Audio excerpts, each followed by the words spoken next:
28 సంవత్సరాల experience evidence based గల ayurvedic multi speciality hospital KSUC hospital మన హైదరాబాద్ లో. Welcome to Suman TV. Parakala ప్రభాకర్కి ఏమైంది? ఉన్నట్టుండి ఒకప్పుడు కమ్యూనికేషన్స్ సలహాదారుడుగా ఆంధ్రప్రదేశ్లో 2014-19 మధ్య ఉన్నారు. మరి ఆ తర్వాత క్రమంలో ఎందుకు చెడింది? అంతకుముందు పరకాల గారి చరిత్ర ఏందో ఒకసారి సుమన్ టీవీ వీక్షకులు తెలియజేద్దాం అనుకున్నాం. ఎందుకంటే ప్రజారాజ్యం అనే పార్టీ పురుడు పోసుకున్నప్పుడు పరకాలకి చాలా గౌరవప్రదమైన పోస్ట్ ఇచ్చారు. కానీ ఉన్న పార్టీనే అసభ్యంగా దుర్భాషలాడి తన ఇష్టం వచ్చినట్టు మాట్లాడి పార్టీ ఆఫీస్ నుంచి రాజీనామా చేసి వెళ్ళిపోయాడు. అప్పుడు పవన్ కళ్యాణ్ గారు ఇప్పుడు గుర్తుంది, నేను ఆ సమయంలో ఉంటే వేరే విధంగా ఉండేదని చెప్పి పవన్ కళ్యాణ్ గారు అన్నారు. సరే, ఏదైనా కానీ అన్నం పెట్టిన వాళ్ళకి సున్నం పెట్టారని సాక్షాత్తు చిరంజీవి గారితో పాటు ప్రజారాజ్యం పెద్దలందరూ కూడా పరకాల ప్రభాకర్ని అనడం జరిగింది. సరే, పరకాల ప్రభాకర్ ఎవరంటే ఇప్పుడు సాక్షాత్తు నిర్మలా సీతారామన్ గారు ప్రముఖ ఆర్థిక శాఖ మంత్రి భర్తగా మనకు తెలిసిన అంశం. సరే, ఆమెకు అంత పేరుంది, ఈయనకెందుకు పేరు దిగదార్చుకుంటున్నారనేది ఆ నోట ఈ నోట వినపడుతున్న మాట.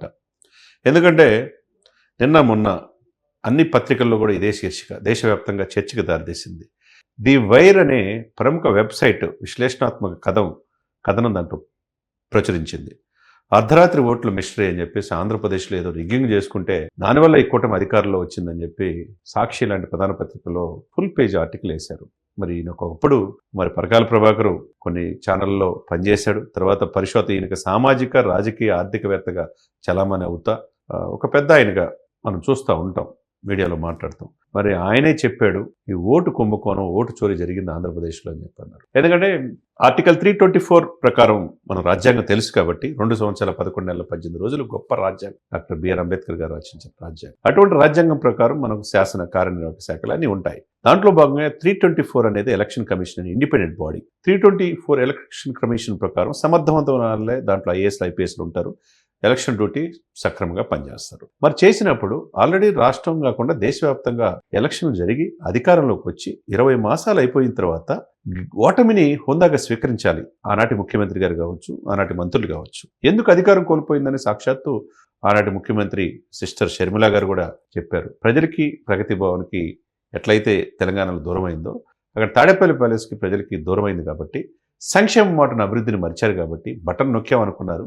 కానీ ప్రజలు బటన్ నొక్కలా. లేదా 150 సీట్లు 11కి ఎందుకు పరిమితం అవుతాయి? అస్తవ్యస్తమైన వ్యవస్థ కావచ్చు, రోడ్లు లేకపోవటం కావచ్చు, ఉద్యోగాలు లేకపోవటం కావచ్చు, ఇష్టానుసారంగా వ్యవహరించడం కావచ్చు, కక్షపూరిత రాజకీయాలు కావచ్చు, పోలవరం పూర్తి చేయకపోవటం కావచ్చు, అమరావతి రాజధాని ఆపేయటం కావచ్చు, రైతులు ఉసురు తగలటం కావచ్చు, ఏదేమైనా కానీ ఇవన్నీ కారణాల రీత్యా 10 సంవత్సరాలు ఉందామనుకున్న వైసీపీ పార్టీని గద్దెదించారు ప్రజలు. అది అందరూ చెప్తున్నమాట. మరి ఇక్కడ ఈ శీర్షికలో ఎంత దారుణమైన విషయం అంటే కళ్ళు మూసుకొని తెరిచేలోపు 5 సంవత్సరాలు వస్తుంది, మనమే నెక్స్ట్ వస్తాం అంటున్నారు. ఇప్పుడు 2 సంవత్సరాలు అయింది, ఇంకో 3 సంవత్సరాల్లో మేమే వస్తాం, మేము అంత చూస్తాం అంటున్నారు వైసీపీ పాలకులు. ఇప్పుడు అత్యంతమైన వివాదమైనది ఏంటంటే ఒకవైపు రాజ్యాంగాన్ని అవమానించినట్టు ఎలక్షన్ కమిషన్ అవమానించినట్టు దేశంలో అన్ని రాష్ట్రాలు ఓటమిని హుందాగా ఒప్పుకున్నాయి. ఆయా ముఖ్యమంత్రులు అయ్యారు, దేశ ప్రధానమంత్రి అయ్యారు, రాష్ట్రపతి గారు విధులు నిర్వహిస్తున్నారు.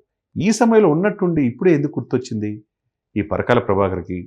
ఈయనే ఈ వైర్ అనే వెబ్సైట్లో వ్యాసం రాశాడు, విశ్లేషణాత్మక వ్యాసం. అంటే ఈయన చెప్పింది ఏంటంటే 13వ తారీఖు అంటే ఎలక్షన్ జరిగిన మే 13 నాడున 2024 నాడు పోలింగ్ 68.4% ఉన్నది. 7 గంటలకి లైన్లో ఉన్నారు. లైన్లో ఉన్నప్పుడు చివరి ఓటర్ వరకు ఎన్ని గంటలైనా కానీ ఓటు హక్కు ఉంటుంది అనమాట. 5 గంటలకల్లా 65.12 అయింది. తర్వాత రాత్రి 8 గంటలకి 76.50 ఎట్లా అయింది. 11:45కి 80.66%. ఫైనల్గా సవరించిన దాని ప్రకారం ఎంత 81.79% ఎందుకు వచ్చిందనేది ఇక్కడ ఆరోపణ. అంటే ఎలక్షన్ కమిషన్ ఏమన్నా ఏ పార్టీకి కొమ్ము కాసిద్దా? వీళ్ళ ఆలోచన ప్రకారం లైన్లో ఉంటే 33 లక్షల మంది ఉంటే ఇప్పుడు 51.81 లక్షల ఓట్లు ఎక్కడికి వచ్చినాయి అంటారు. అంటే ఆంధ్రప్రదేశ్లో మరి 11 సీట్లు వచ్చినాయి. ఆ 11 సీట్లు కూడా వీళ్ళ ప్రోద్బలం, వీళ్ళ యొక్క దొంగతనంగా ఓట్లు వేశారంటారా? 51,83,249 ఓట్లు ఎక్కడి నుంచి వచ్చినాయి అంటారు. ఒక్కొక్క నియోజకవర్గాన్ని 29,618 రిగ్గింగ్ చేసుకున్నారనేది ఆరోపణ. రిగ్గింగ్ చేసుకుంటే వైసీపీ పార్టీ ఏం చేస్తున్నట్టు? అప్పుడు అధికారంలో ఉంది వైసీపీ పార్టీ కదా, 150 మంది ఎమ్మెల్యేలే కదా, లా అండ్ ఆర్డర్ ఉంటుంది కదా, పోలీస్ వ్యవస్థ ఉంటుంది కదా.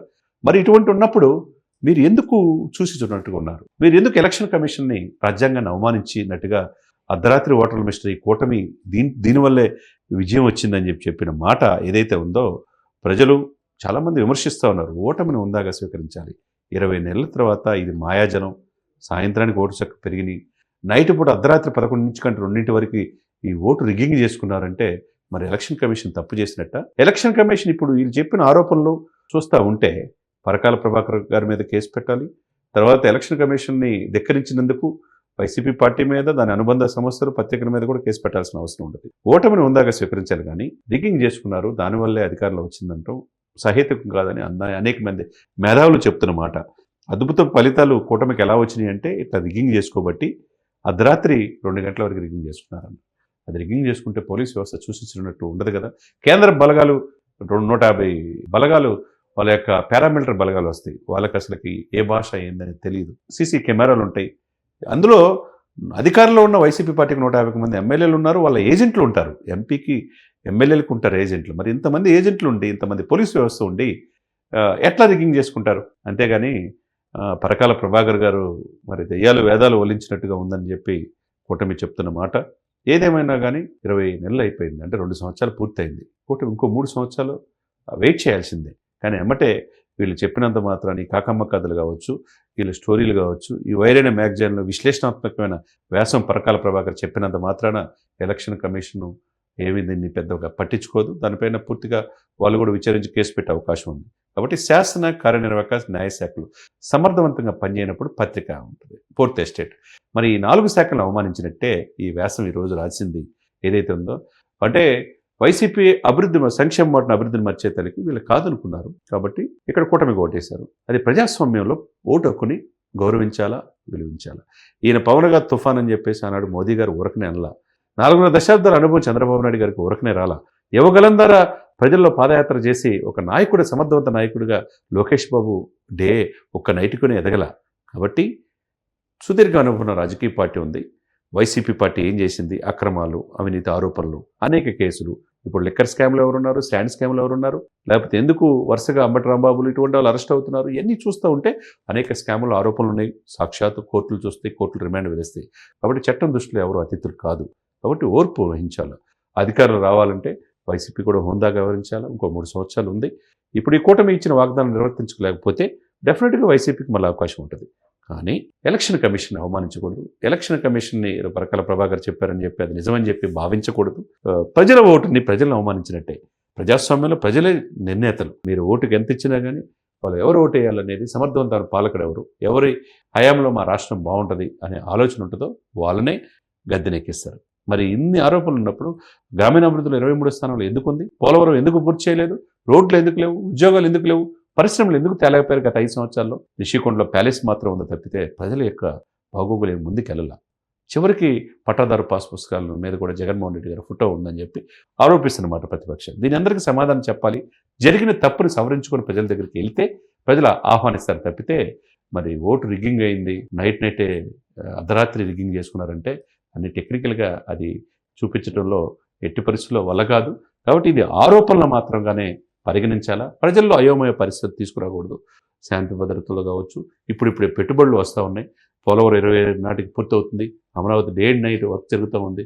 జాబ్ క్యాలెండర్ ఇస్తున్నారు. పెంచిన పెన్షన్లు 1 తారీఖుల్లో ఇస్తున్నారు. 5 తారీఖుల్లో ఉద్యోగులు జీతాలు తీసుకున్నారు. మరి 12.5 లక్షల కోట్లు పెట్టుబడులు వస్తున్నాయి. నిన్నగాక మొన్న బిల్ గేట్స్ వచ్చారు. వీళ్ళందరూ పెద్ద పెద్ద పారిశ్రామికవేత్తలు వచ్చి ఆంధ్రప్రదేశ్ వైపు రెన్యూబుల్ ఎనర్జీ కావచ్చు, అమ్మోనియా కావచ్చు, A1 ఆర్టిఫిషియల్ ఇంటెలిజెన్స్ 1,00,000 కోట్ల పెట్టుబడులు కావచ్చు, ఇవన్నీ వస్తున్నాయి. ఈ సందర్భంలో అనవసరంగా ప్రజల మధ్య ప్రాంతీయ విద్వేషాలు రెచ్చగొడటం, పార్టీల మధ్య విభేదాలు సృష్టించడం, ఇలాంటి మేధావుల ముసుగులో, కుహనా లౌకికవాదుల ముసుగులో పరకాల ప్రభాకర్ లాంటి వాళ్ళు ఈ యాసం రాసి ఏదేదో రిగ్గింగ్ జరిగిందని చూపించడం ప్రజాస్వామ్యాన్ని అవహేళన చేసినట్టే, రాజ్యాంగాన్ని అవహేళన చేసినట్టే, ఎలక్షన్ కమిషన్ రాజ్యాంగ ప్రకారం ఏర్పడిన రాజ్యాంగాన్ని అవమానించినట్టే. కాబట్టి ఇటువంటి వాళ్ళపైన చర్యలు తీసుకోవాల్సిన అవసరం ఎంతైనా ఉంది. ప్రజల మధ్య అయోమయం, గందరగోళం తీసుకురాకుండా హోందాగా ప్రజా తీర్పుని శిరసా వహిస్తే ఇంకో 3 సంవత్సరాల్లో ఈ 2 సంవత్సరాల పాలన కావచ్చు, రాబోయే పాలన కావచ్చు నచ్చకపోతే, కూటమి కాదనుకుంటే అప్పుడు ప్రతిపక్ష హోదా కూడా కోల్పోయి 11 సీట్లుగా పరిమితం అయిపోయి అసెంబ్లీకి కూడా వెళ్ళని వైసీపీ పార్టీకి అవకాశం ఉంటుంది. మరి కాలము ప్రజల చేతిలో ఉండదు. కాబట్టి ఓటమి గెలుపోటములు అనేది సహజం. ఓటమిని ఉందాగా స్వీకరిస్తే ప్రజలు మార్పు కోరుకుంటే అవకాశం ఉంటుంది అనేది రాజ్యాంగంలో ఆనాటి గొప్ప వ్యక్తులు చెప్తున్నమాట.